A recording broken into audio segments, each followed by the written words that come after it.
అద్దె చెల్లిస్తామని కార్లు తీసుకుని తాకట్టు పెట్టుకుంటున్న ముఠాను ఏలూరు జిల్లా పోలీసులు అరెస్ట్ చేశారు. కార్లు అద్దెకు తీసుకుని తిరిగి కార్లు ఇవ్వడం లేదని బాధితులు తెలిపారు.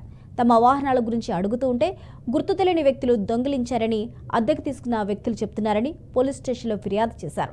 ఫిర్యాదు మేరకు దర్యాప్తు చేపట్టిన పోలీసులు నిందితులను అదుపులోకి తీసుకున్నట్లు శ్రవణ్ కుమార్ వెల్లడించారు. డీఎస్పీ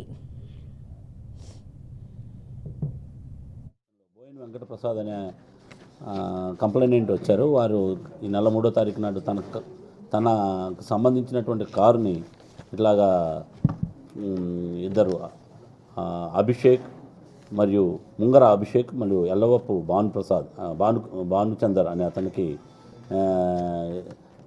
వాళ్ళు కారులు రెంట్కి తీసుకొని తర్వాత నెలకి 20,000 రూపాయలు ఇస్తామని చెప్పిన మిషన్ మీద వాళ్ళకి అద్దెకిచ్చారు. అయితే అతను ఒక నెల చెల్లించి 2వ నెల నుంచి వాయిదాలు చెల్లించకుండా తప్పించుకు తిరుగుతూ కారు కూడా కనపడకుండా చేశాడు.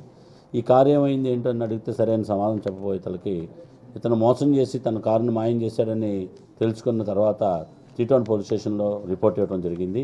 అదేవిధంగా ఏలూరు టౌన్లో కూడా మిగతా 2 టౌన్లో అలాగే ఏలూరు రూరల్ పోలీస్ స్టేషన్లో ఇదే విధమైన కంప్లైంట్స్ రావడంతో మన ఏలూరు త్రీటౌన్ సిఐ గారిని దర్యాప్తు అధికారిగా నియమించి వీటి విశ్లేషించాల్సిగా ఎవరైతే ఈ ముంగర అభిషేకు అదేవిధంగా ఈ భానుచందరు వీళ్ళిద్దరూ కూడా ఒక దీని కింద ఏర్పడేసి ఏదైతే ఈ కారులో ఉన్న ఓనర్స్ అందరినీ మేము నెలకి మీకు మంచి రెంట్స్ ఇప్పిస్తాం అని చెప్పేసి ఈ కారులను తీసుకోవటం, ఈ కారులో 2 నెలలు 3 నెలలు పేమెంట్ చేయటం, 4వ నెల రాగానే వీటిని తీసుకెళ్ళి వాళ్ళకి తెలిసినటువంటి వ్యక్తుల దగ్గర తాకట్టు పెట్టేసుకొని డబ్బులు తీసుకొని వాళ్ళకు ఉన్నటువంటి వ్యసనాలకి జల్సాలకి వాడుకోవటం.